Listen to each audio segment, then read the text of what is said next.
Dr. Speaker, members of the board, delegates, and guests. In June, my comments to this House focused on the importance of uniform support of our endorsed policies as a means to strengthen physician voice and further empower the impact of those policies. But tonight, I'll focus on a less philosophical aspect of our work, and that's how we effectively balance the immediate needs of physicians and patients while maintaining focus on our long-term strategic goals, goals that lend gravitas and add integrity to this iconic organization.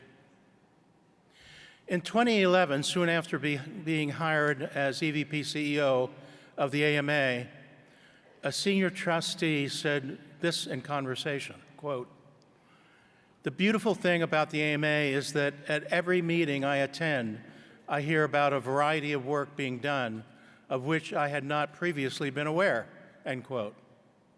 Now that seemed odd to me because I knew that an effective long-term strategy depends on clarity of focus. Strategists like Michael Porter, senior professor at strategy at Harvard's Business School, probably known to most of you, famously said that organizations aiming for impact can't be all things to all people. He added that one necessary aspect of strategy is choosing what not to do. In other words, a coherent strategy relies not only on selecting the most important areas on which to focus, but also choosing the areas of lesser importance that will not be pursued.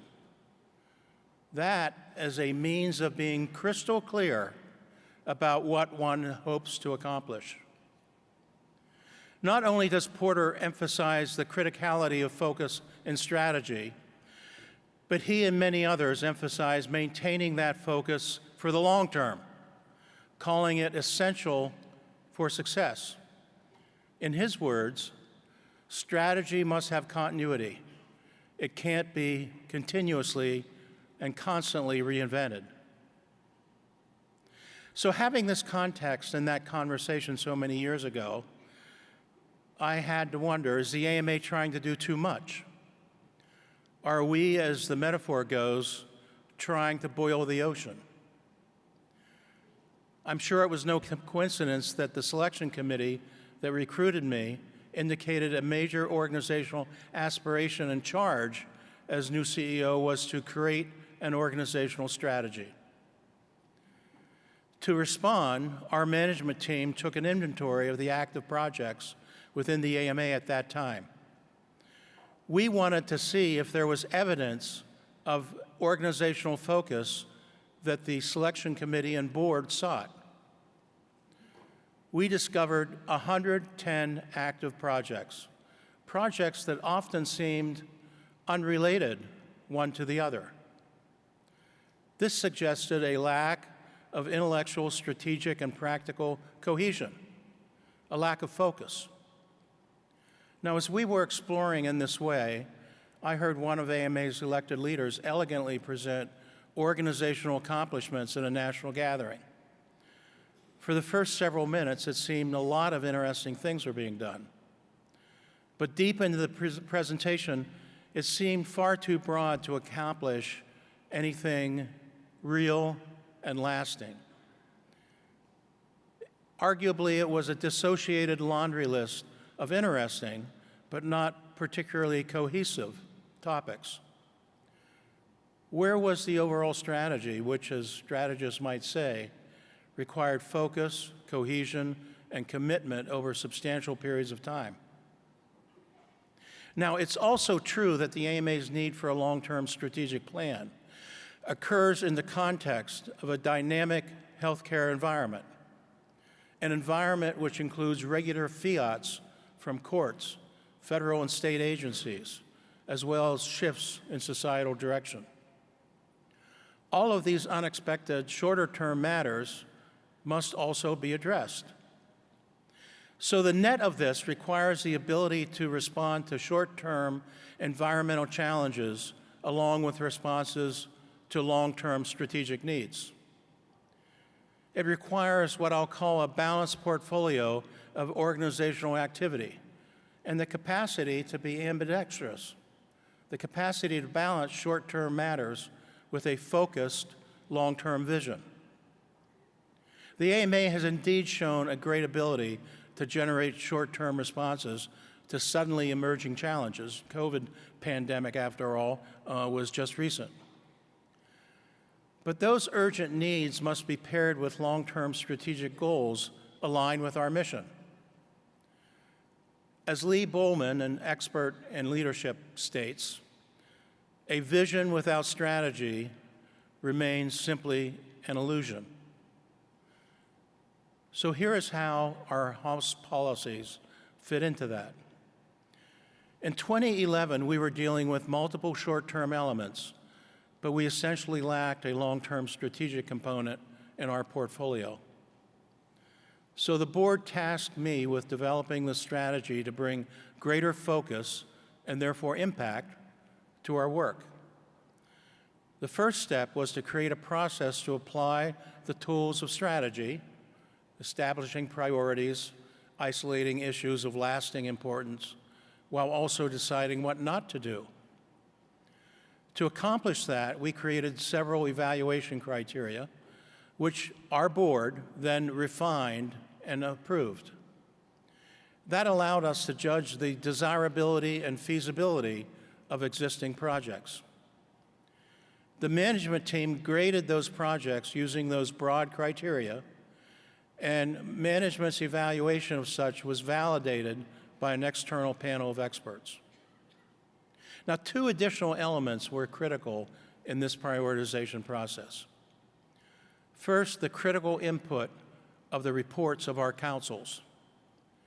And second, the fact that any long-term strategic framework had to both align with and amplify AMA's policy portfolio.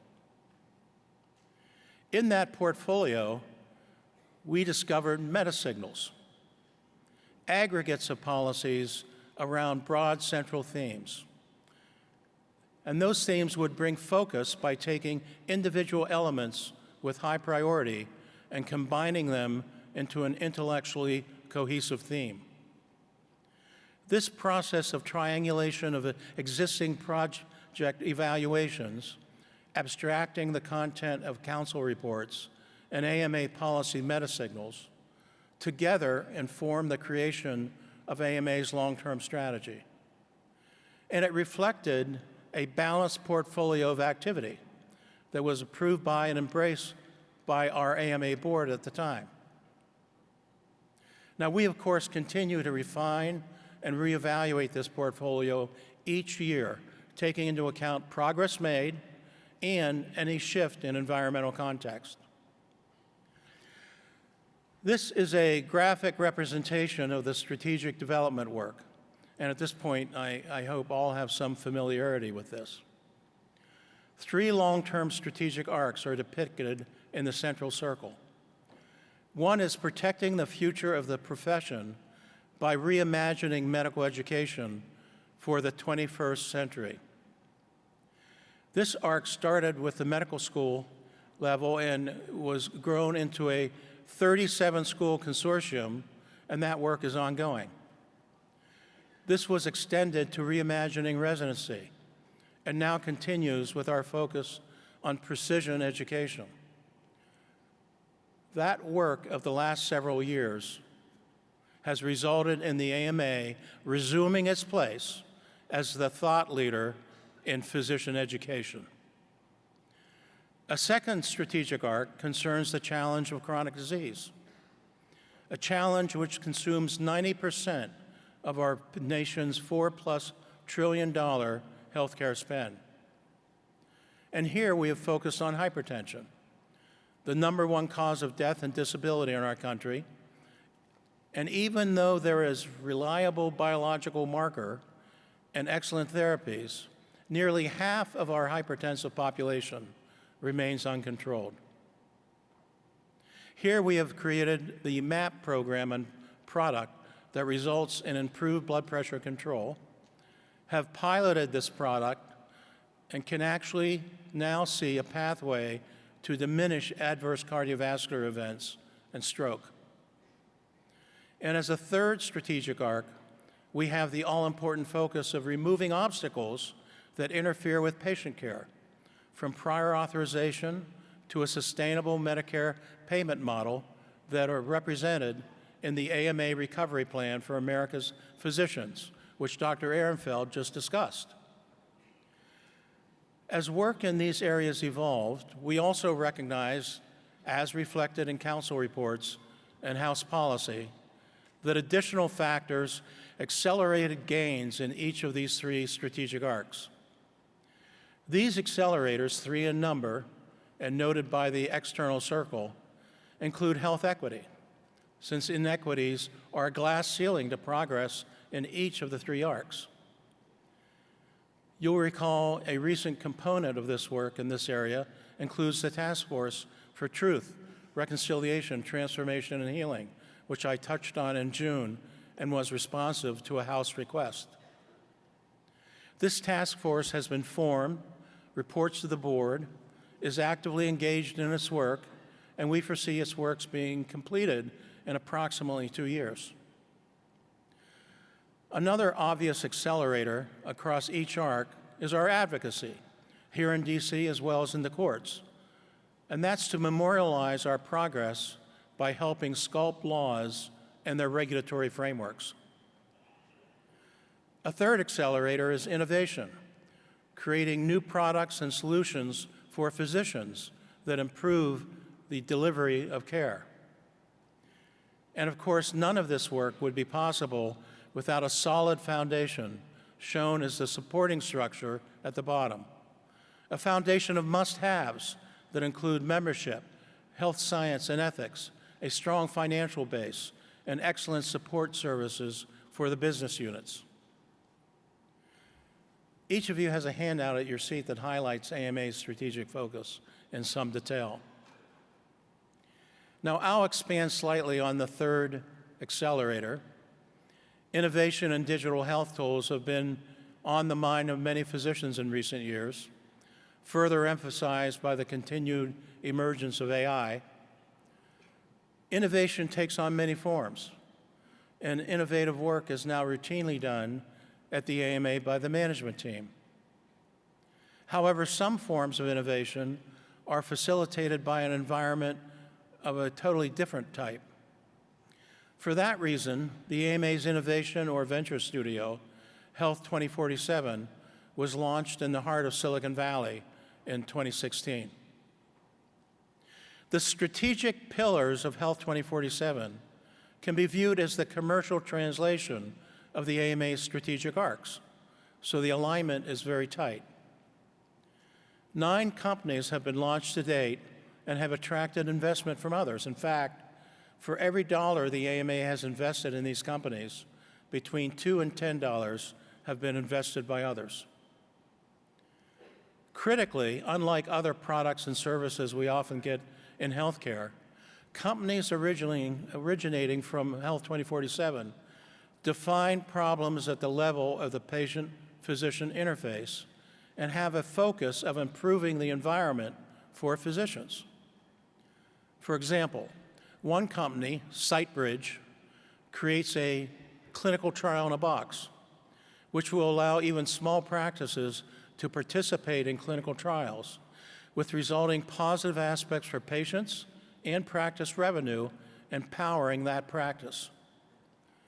Another company, Zing Health, is a physician-led Medicare Advantage plan that focuses on patient needs in marginalized communities, and in so doing extends the capabilities of physicians practicing there, a dramatic need in our society. While Health 2047 launches such companies, it also helps inform and develop products coming out of the AMA itself. For example, after successful pilots, the AMA is in the process of launching a business named Veracre, which provides physicians a credentialing wallet, so you don't have to wait weeks to restart a practice in a new environment. This AMA business would not have been possible without Health 2047 expertise and participation, and several other such examples exist. So in essence, it's critical that we respond to immediate challenges, but also maintain a long-term vision for the future. A vision rooted in House policy, committed to taking on large challenges over time. Challenges like physician education for the 21st century, dealing with the tsunami of chronic disease, and freeing physicians from administrative burdens so patient care can again be our focus. And that is what our decade-long journey has been about. The ambidexterity of addressing needs in the moment while simultaneously engaging in a focused long-term vision of success. And by these combined means, promoting the art and science of medicine and the betterment of public health. Thank you.